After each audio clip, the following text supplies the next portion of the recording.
हरि ओम।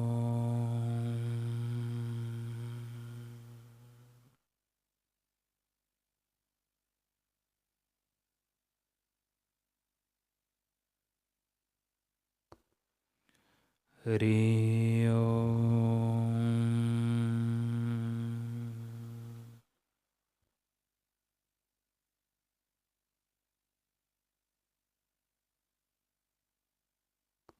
हरि ओम।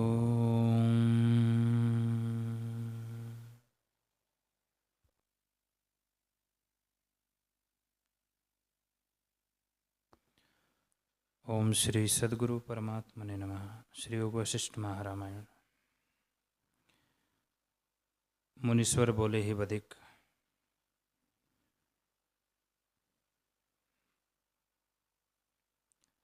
जागृत, स्वप्न, सुषुप्ति और तुरीय, ये ही चारों वपु हैं। जागृत सृष्टि की समष्टिता है, उसका नाम विराट है। स्वप्नलिंग शरीर की सृष्टि की समष्टिता है, उसका नाम विराट है। स्वप्नलिंग शरीर की समष्टिता है, उसका नाम हिरण्यगर्भ है। सुषुप्ति शरीर की समष्टिता अव्यकृत माया है, और तुरीय सब शरीरों की समष्टिता है, यह चैतन्य रूप आत्मा है। तुरीय साक्षीभूत के जानने को कहते हैं, उसकी समष्टिता रूप चैतन्य वपु है। चारों शरीर उसके हैं, वह सदा निराकार अचेत चिन्मात्र है। हे बधिक, ये चारों परमात्मा के शरीर हैं, वह परमात्मा निराकार है। आकार जो उसमें दिखता है वह भी वही रूप है। आकार कल्पना मात्र है, और आत्मा सब कल्पना से रहित है। इससे सब जगत चिदाकाश रूप है। जैसे पत्थर की शिला में कमल के फूल नहीं लगते, उनका होना असंभव है, वैसे ही आत्मा में जगत का होना असंभव है। हे बधिक, आत्मसत्ता अपने आप में स्थित है। तू जाग कर देख कि सब पदार्थ संकल्प मात्र है, और जिसमें कल्पित है वह नाम रूप से रहित है। जब तू उसको देखेगा तब सब जगत आत्मरूप प्रतीत होगा।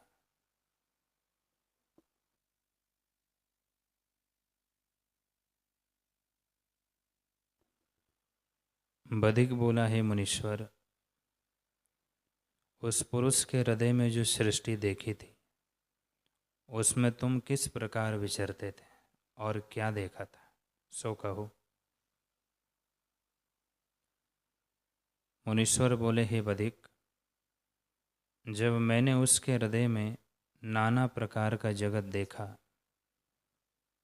तब मैं अपने कुटुंब में रहने लगा। पहले की स्मृति भूल 16 वर्ष तक उसी को सत्य जानकर चेष्टा करता रहा। तब मेरे गृह में माननीय उग्र तपा नाम के एक ऋषिवर आए। उनका मैंने बहुत आदर किया। उनके चरण धोकर मैंने सिंहासन पर बिठाया और नाना प्रकार के भोज्य पदार्थों से उनको तृप्त किया। जब उन ऋषि ने भोजन करके विश्राम किया, तब मैंने कहा, है ऋषिवर, यह मैं जानता हूँ कि तुम परम ज्ञानी हो, क्योंकि अपने रूप आत्म तत्व को आप ही जानते हो। जब तुम आए थे तब थके हुए थे, परंतु तुम में क्रोध ना देख पड़ा, और जब तुमने नाना प्रकार के भोजन किए तब तुम हर्षित भी नहीं हुए। इस कारण मैंने जाना कि तुम परम बोधवान हो, और तुम में राग द्वेष कुछ नहीं है। इससे मैं संशय युक्त होकर एक प्रश्न करता हूँ, कृपा करके उसका उत्तर देकर मेरे संशय को दूर कीजिए। हे भगवान, इस जगत में जो दुर्भिक्ष पड़ता है और सब इकट्ठे मर जाते हैं और कष्ट पाते हैं, इसका क्या कारण है? यह तो मैं जानता हूँ कि जैसे शुभ अथवा अशुभ कर्म जीव करता है उनका फल पाता है।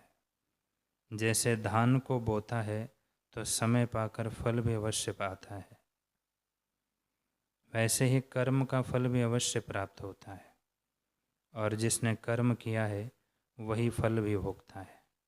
पर दुर्भिक्ष में इकट्ठा कष्ट क्यों कर प्राप्त होता है? उग्रतपा बोले, हे साधो, प्रथम यह सुनो कि जगत क्या वस्तु है। यह जगत कारण बिना उत्पन्न हुआ है, और जो कारण बिना देख पड़े उसे ब्रह्मात्र जानिए। इससे तुम विचार कर देखो कि यह जगत क्या है, तुम कौन हो, इसमें क्या है और इसका अंत कहाँ तक है।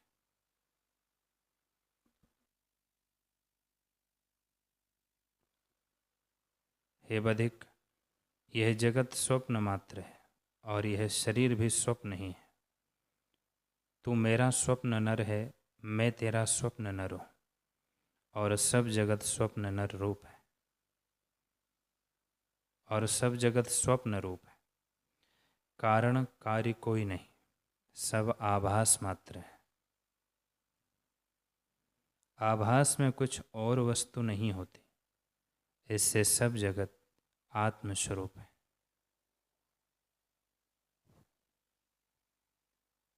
जैसे रस्सी में सर्प ब्रह्मात्र होता है, वह सर्प नहीं रस्सी ही है, वैसे ही सब जगत चिन्मात्र रूप है।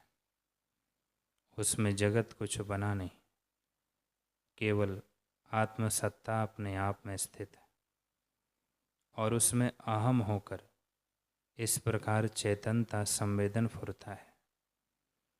तब जगत आकार का स्मरण होता है, और जैसा जैसा संकल्प फुरता है वैसा ही वैसा जगत दिखता है।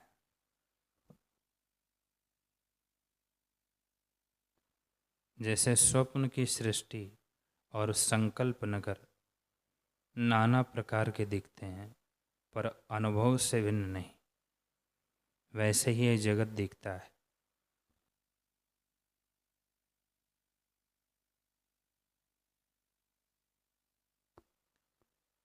जिस संबित में अपना स्वरूप विस्मृत होता है उसको जगत कारण कार्य रूप दिखता है, वही जीव है। और जिस संबित को कर्म की कल्पना स्पर्श करती है उसको उन कर्मों का फल लगता है। ज्ञानवान कर्तव्य करता भी दिखता है, परंतु उसके हृदय में कर्तव्य का अभिमान स्पर्श नहीं करता। जिसके हृदय में कर्तव्य का अभिमान होता है उसको फल भी होता है। हे साधो, यह जो सृष्टि है उसका एक विराट पुरुष है, उसी का यह शरीर है। यह विराट भी अन्य विराट के संकल्प में है। यह विराट उस विराट का रोमांच है। जब विराट पुरुष के अंग में क्षोभ होता है और जीव की पाप वासना उदय होती है, तब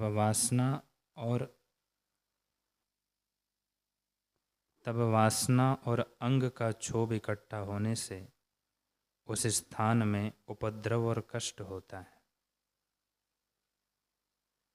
जैसे वन में बहुत वृक्ष होते हैं और उन पर गाज गिरती है तो उससे सब चूर्ण हो जाते हैं, वैसे ही इकट्ठे पाप से सब इकट्ठे ही मर जाते हैं और इकट्ठे दुर्भिक्ष से कष्ट पाते हैं।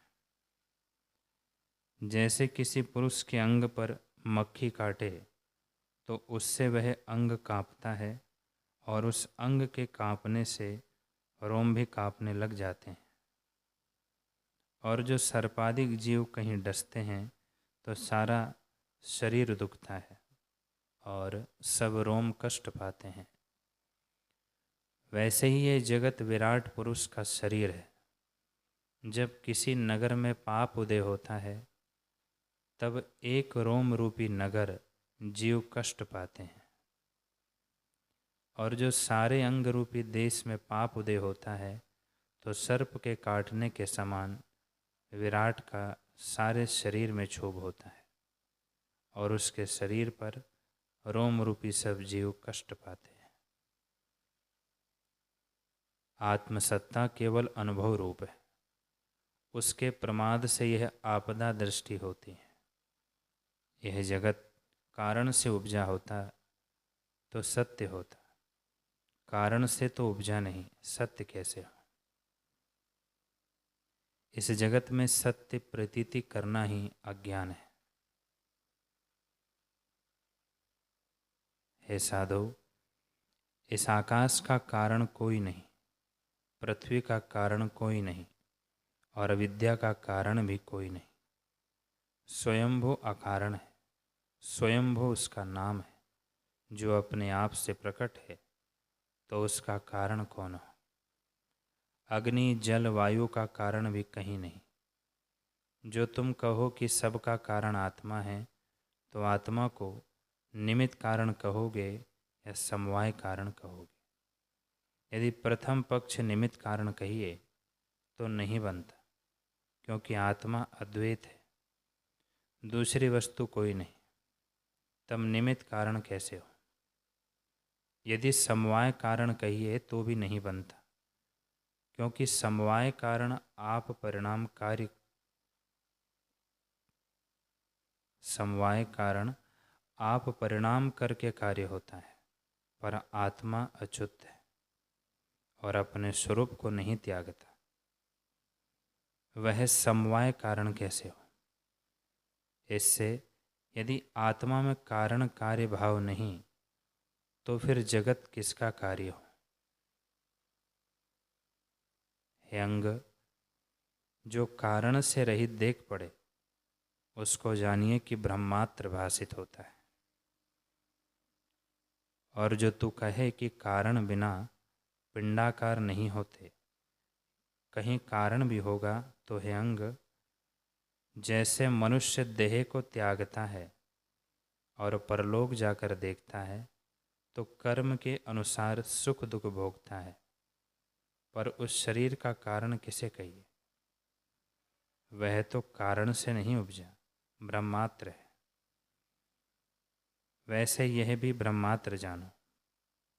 जैसे स्वप्न में जो नाना प्रकार के आकार प्रकट होते हैं वे किसी कारण से नहीं उपजते, और जैसे आकाश में तरवर और रंग दिखते हैं वे ब्रह्मात्र है, वैसे ही यह जगत भी ब्रह्मात्र है। जैसे बालक को अनहोता वेताल दिखता है और उससे वह भयभीत होता है, वैसे ही ये जगत भी अनहोता स्वरूप के प्रमाद से दिखता है। वास्तव में परमात्म सत्ता ज्यों की त्यों है, वही संवेदन से जगत रूप होकर दिखती है, उसमें वही रूप है। जैसे वायु चलने और ठहरने में एक ही रूप है, परंतु चलने से प्रतीत होती है और ठहरने से नहीं प्रतीत होती। वैसे ही चित्त संवित फुरने से जगत के आकार से दिखती है और उसमें नाना प्रकार के शब्द अर्थ दृष्टिगत होते हैं, और जब फुरने से रहित होती है तब अपने स्वभाव को देखती है। ऐ साधु, जब संकल्प की दृढ़ता होती है तब कारण कार्य भासित होने लगते हैं। जिसको कारण कार्य भासित होता है उसको जगत सत्य जान पड़ता है, और जिसको कारण कार्य से रहित दिखता है उसको जगत आत्मरूप है। जिसको कारणकारी बुद्धि है उसको वही सत्य है। वह पुण्य करेगा तो स्वर्ग में सुख पावेगा और पाप करेगा तो नरक के दुख भोगेगा। इससे उसको पुण्य ही करना भला है। जब जीव के पाप इकट्ठे होते हैं तब दुर्भिक्ष पड़ता है और मृत्यु आती है। जैसे पत्थर की वर्षा हो वैसे ही वे कष्ट पाते हैं। और जो मेरा निश्चय पूछो तो न पाप है न पुण्य है, न दुख है न सुख है और न जगत है। जब स्वरूप के प्रमाद से अहम उदय होता है तब नाना प्रकार के विकार भासित होते हैं, और जब प्रमाद निवृत्त होता है तब सब आत्म रूप दिखता है।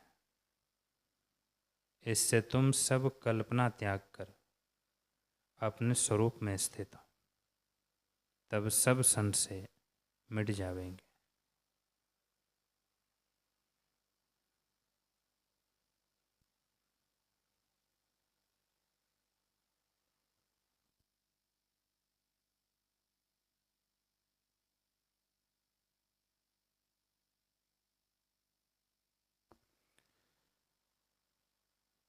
मुनीश्वर बोले, हे बधिक, इस प्रकार उग्रतपा ऋषिवर ने उपदेश किया। उससे मैं अपने स्वभाव में स्थित होकर अकृत्रिम पद को प्राप्त हुआ। उग्रतपा के साथ मानो विष्णु भगवान उपदेश करने आकर बैठे थे। उन्हीं के उपदेश से मैं जागा हूँ। जैसे कोई धूल से सना हुआ स्नान से निर्मल हो, वैसे ही मैं शुद्ध हुआ। अपनी पूर्व स्मृति और अवस्था को स्मरण कर और समाधि वाले शरीर और आत्म बपू को भी जानकर यह उग्र तपा तुम्हारे पास बैठा है।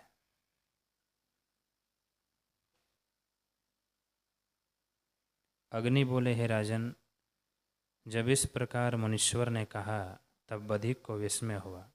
वह बोला, हे मुनीश्वर, बड़ा आश्चर्य है जो तुम कहते हो कि स्वप्न में तुझको उग्र तपा ने उपदेश किया था और फिर जागृत में कहते हो कि यह बैठा है।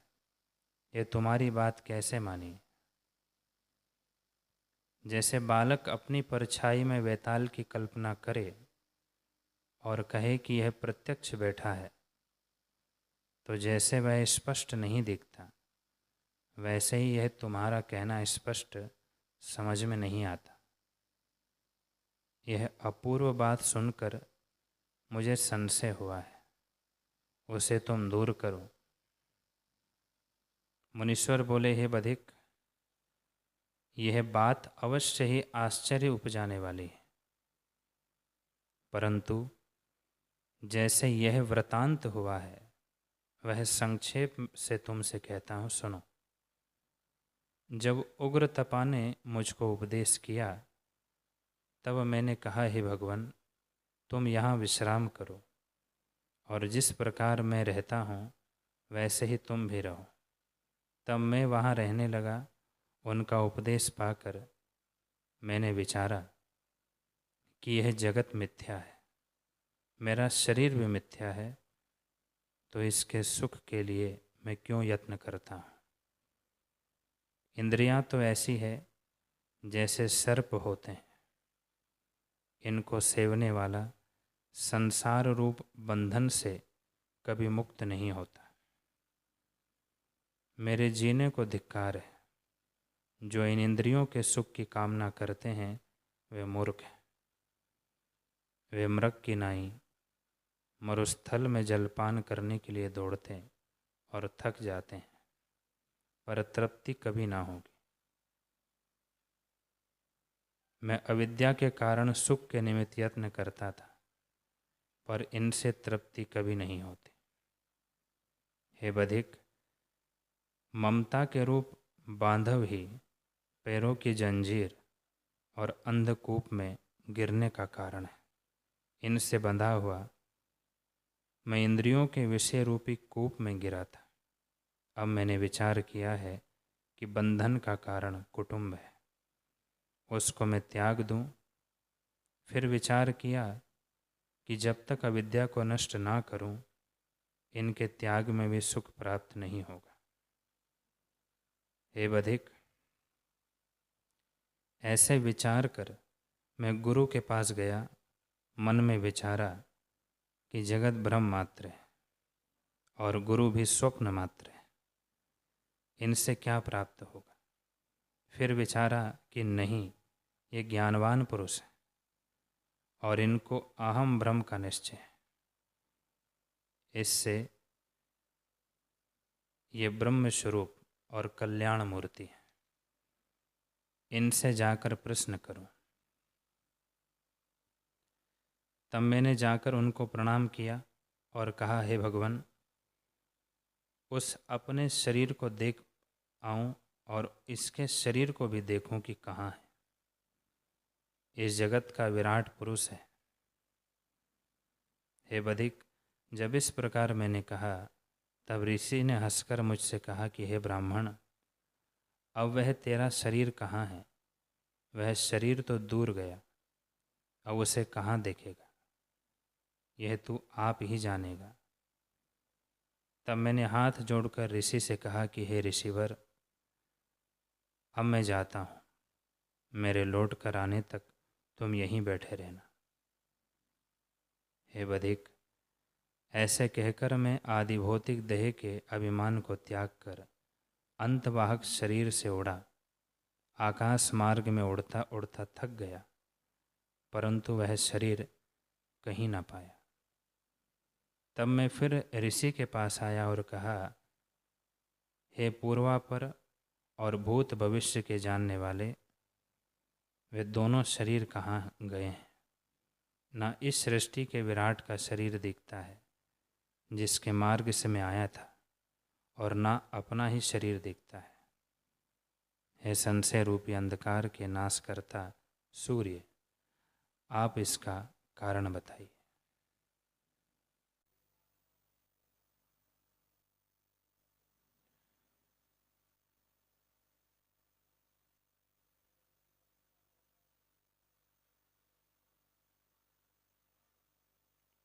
मुनीश्वर बोले, हे बधिक,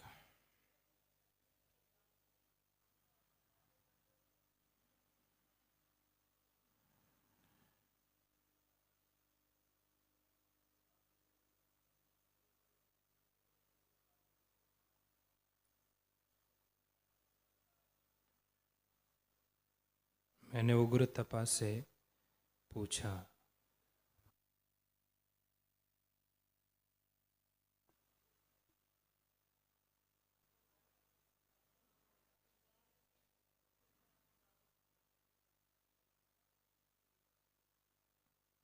कि हे भगवान,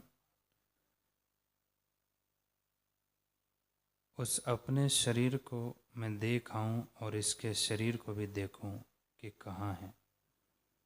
इस जगत का विराट पुरुष है। हे बधिक, जब इस प्रकार मैंने कहा, तब ऋषि ने हंसकर मुझसे कहा कि हे ब्राह्मण, अब वह तेरा शरीर कहाँ है?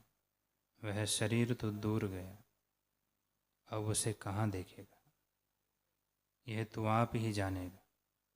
तब अपने हाथ जोड़कर ऋषि ने कहा, ऋषि से मैंने कहा, तब मैंने हाथ जोड़कर ऋषि से कहा कि हे ऋषिवर, अब मैं जाता हूँ, मेरे लौट कर आने तक तुम यहीं बैठे रहना। हे बधिक, ऐसे कहकर मैं आदि भौतिक देह के अभिमान को त्याग कर अंतवाहक शरीर से उड़ा। आकाश मार्ग में उड़ता उड़ता थक गया, परंतु वह शरीर कहीं न पाया। तब मैं फिर ऋषि के पास आया और कहा, हे पूर्वापर और भूत भविष्य के जानने वाले, वे दोनों शरीर कहाँ हैं? ना इस सृष्टि के विराट का शरीर दिखता है जिसके मार्ग से मैं आया था, और ना अपना ही शरीर दिखता है। हे संशय रूपी अंधकार के नाश करता सूर्य, आप इसका कारण बताइए। उग्र तपा बोले, हे कमल नयन, तप रूपी कमल वन के सूर्य, ज्ञान रूपी कमल के धारण करने वाले विष्णु की नाभि और आनंद रूपी कमल की खान, तुम सब कुछ जानते हो और आत्मपद में जागे हो। तुम तो योगीश्वर हो। ध्यान करके देखो जिसमें सब वृतांत तुझको देख पड़े। हे मुनीश्वर, यह जगत असत्य रूप है, इसमें कोई वस्तु स्थिर नहीं। विचार कर देखो जिसमें शरीर की अवस्था तुमको देख पड़े। और जो मुझसे पूछते हो तो मैं कहता हूँ, हे मुनीश्वर, जिस वन में तुम रहते थे और जहाँ तुम्हारे शरीर थे, उस वन में एक समय अग्नि लगी और सब प्रकार के वृक्ष और बेलें जल गई। जल भी अग्नि से खोलने लगा और वनचारी पशु पक्षी सब जल गए और महाकष्ट को प्राप्त हुए। उन्हीं के साथ तुम्हारा शरीर भी जल गया और कुटी भी जल गई। मुनीश्वर बोले, हे भगवान, उस अग्नि से जो संपूर्ण वन जल गया तो उसका कारण कौन था? उग्र तपा बोले, हे मुनीश्वर, यह जगत जिसमें हम और तुम बैठे हैं, इसी का विराट है। जिसके शरीर में तुमने प्रवेश किया था और जिसमें उसका और तुम्हारा समाधि वाला शरीर है, उसका विराट और है। वह सृष्टि उस विराट का शरीर है। हे मुनीश्वर, उस विराट के शरीर में क्षोभ होने के कारण अग्नि उत्पन्न हुई और शरीर, वृक्ष इत्यादि सब जल गए। इस सृष्टि के विराट का नाम ब्रह्मा है। उस ब्रह्मा का विराट और है, उसका विराट आत्मा है, जो सदा अपने आप में स्थित है, उसमें कुछ और नहीं बना। जिस पुरुष को उसका प्रमाद है, उसको उपद्रव और कारणकारी रूप पदार्थ भासित होते हैं। उससे वह कर्मों के अनुसार दुख सुख भोगता है। और जिसको स्वरूप का साक्षात्कार हुआ है, उसको जगत आत्मा दिखता है, अर्थात सब ओर से ब्रह्म भासित होता है। हे मुनीश्वर, जब इस प्रकार वन के सब पशु पक्षी जले, तब तुम्हारी कुटी में भी आग लग गई। इससे वह कुटी और तुम्हारा शरीर अग्नि से जल गया। जिसके शरीर में तुमने प्रवेश किया था, वह भी जल गया। तुम्हारा शिष्य और उसका ओज भी जल गया। तुम दोनों की संबित आकाश रूप हो गई। वह अग्नि भी वन को जलाकर अंतर्धान हो गई। जैसे अगस्त्य मुनि समुद्र का आचमन करके अंतर्धान हो गए थे, वैसे ही वह अग्नि भी वन को जलाकर अंतर्धान हो गई। अब तुम्हारे शरीर की राख भी नहीं रही। जैसे स्वप्न सृष्टि जागृत में नहीं दिखाई देती, वैसे ही तुम्हारे शरीर अदृष्ट हो गए हैं। हे मुनीश्वर, यह सब जगत स्वप्न मात्र है। मैं तुम्हारे स्वप्न में हूँ और सब जगत का अधिष्ठान ब्रह्म सत्ता है। वह सबका अपना रूप है। जगत उसी का आभास है। जैसे संकल्प सृष्टि स्वप्न नगर और गंधर्व नगर असत होता है, वैसे ही ये जगत भी है। हे मुनीश्वर, यह जगत तुम्हारे स्वप्न में स्थित है। तुमको चिरकाल की प्रतीति से नाना प्रकार का जागृत रूप कारण कार्य सत्य होकर भासित होता है। मुनीश्वर बोले, हे भगवान, जो यह स्वप्न नगर सत्य हो गया है, तो सभी स्वप्न नगर सत्य होंगे। उग्र तपा बोले, हे मुनीश्वर, प्रथम तुम सत्य को जानो कि सत्य क्या वस्तु है। यह जगत जो तुमको भासित होता है, वह सभी स्वप्न नगर है। इसमें कोई पदार्थ सत्य नहीं। इस जगत को तुम समाधि वाले शरीर की अपेक्षा असत्य कहते हो, पर जिसको तुम जागृत शरीर कहते हो, उसे किसकी अपेक्षा असत्य कहोगे? यह जो अदृष्ट रूप है, इससे इसको स्वप्न जानो।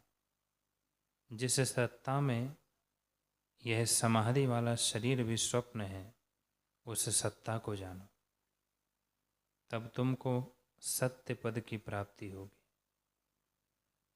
जैसे यह जगत आत्म सत्ता में आभास जगह है, वैसे ही वह भी है।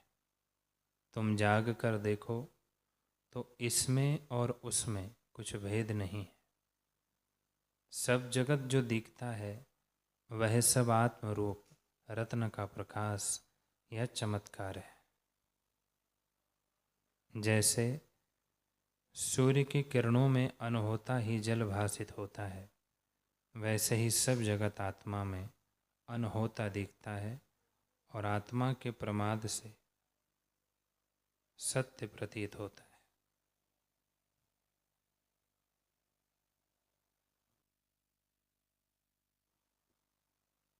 तुम अपने स्वभाव में स्थिर होकर देखो। मुनीश्वर बोले, हे बधिक, उग्रतपा ऋषिवर रात्रि के समय इस प्रकार कहते हुए सैया पर सो गए। जब कुछ काल में जागे, तब मैंने कहा कि हे भगवान, और वृतांत में फिर पूछूंगा। प्रथम यह संशय दूर करो कि व्याध का गुरु तुमने मुझको किस निमित्त कहा। मैं तो व्याध को जानता भी नहीं। उग्रतपा बोले, हे दीर्घ तपस्वी, ध्यान करके देखो, तुम तो सब कुछ जानते हो। जैसा वृतांत है उसको जानोगे। जो मुझसे पूछते हो तो मैं भी कहता हूँ। यह वृतांत तो बड़ा है, पर मैं तुमको संक्षेप से बताता हूँ।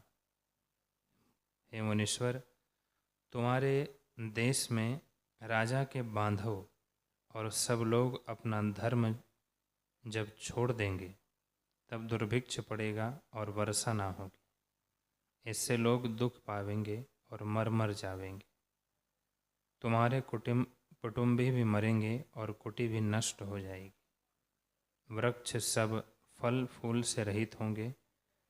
केवल तुम और मैं दोनों वन में रह जावेंगे, क्योंकि हमको सुख दुख की वासना नहीं है। हम विदित वेद हैं। विदित वेद को दुख कैसे हो?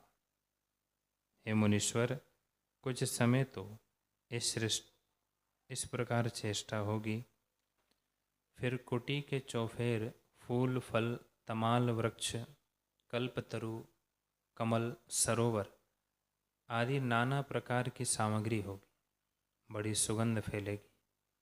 मोर और कोकिला विराजेंगे और भंवरे कमल पर गुंजार करेंगे।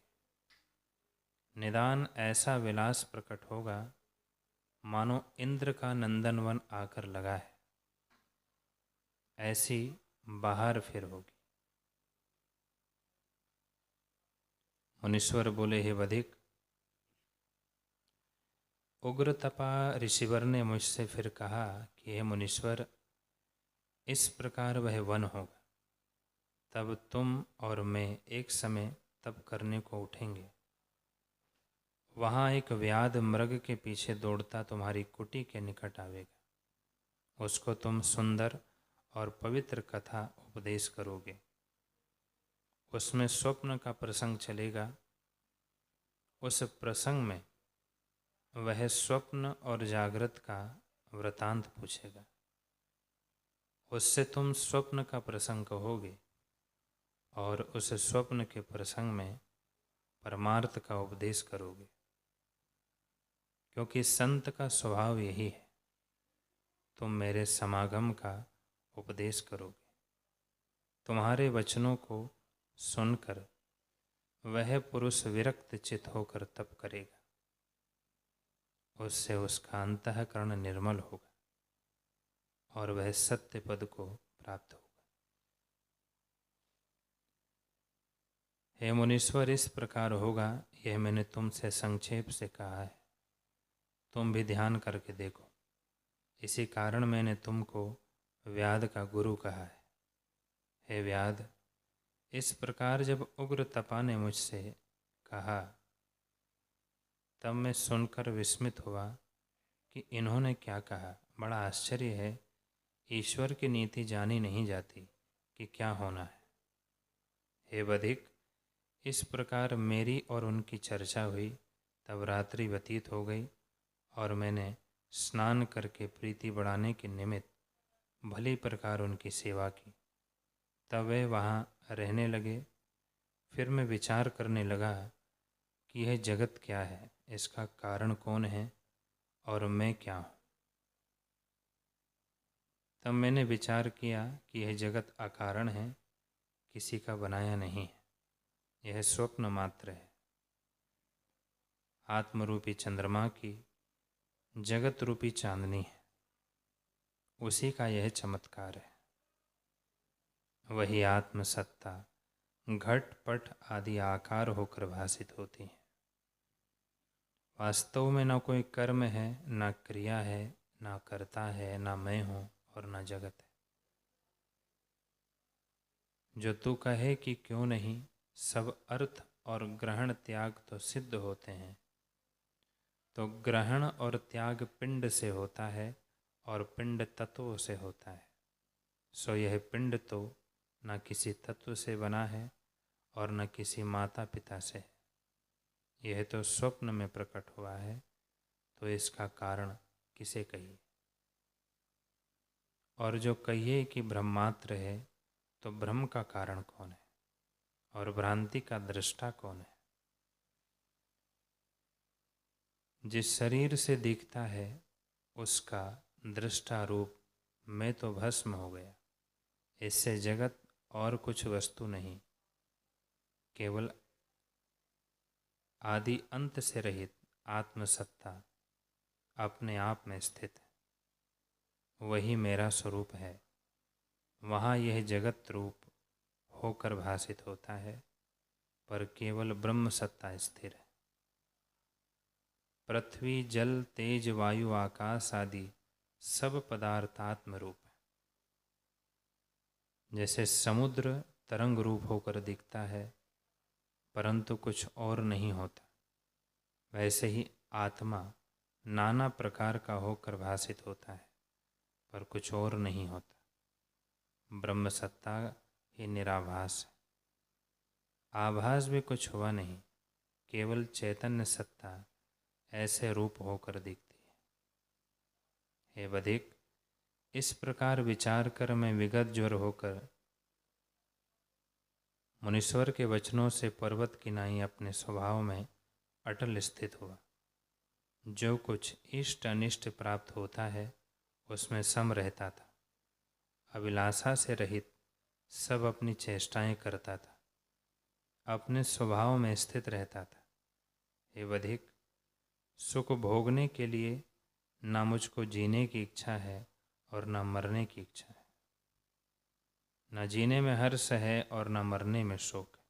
मैं सदा आत्मपद में स्थित हूँ। मुझको कुछ संशय नहीं, संपूर्ण संशय स्फुरण में है। सो स्फुरण मुझ में नहीं रहा, इसलिए संसार भी नहीं है।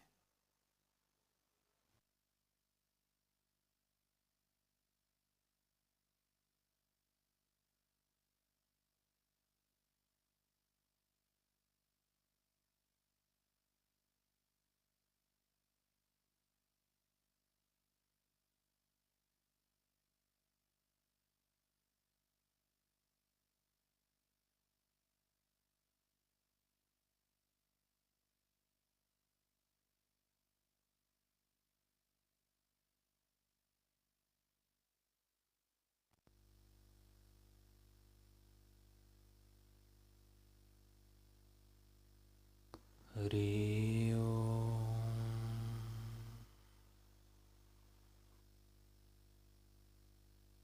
हरि ओम।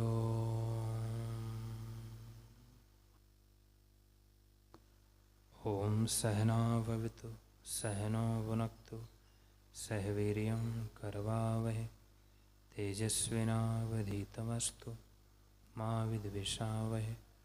ओम शांति शांति शांति। श्री सद्गुरुदेव भगवान की जय।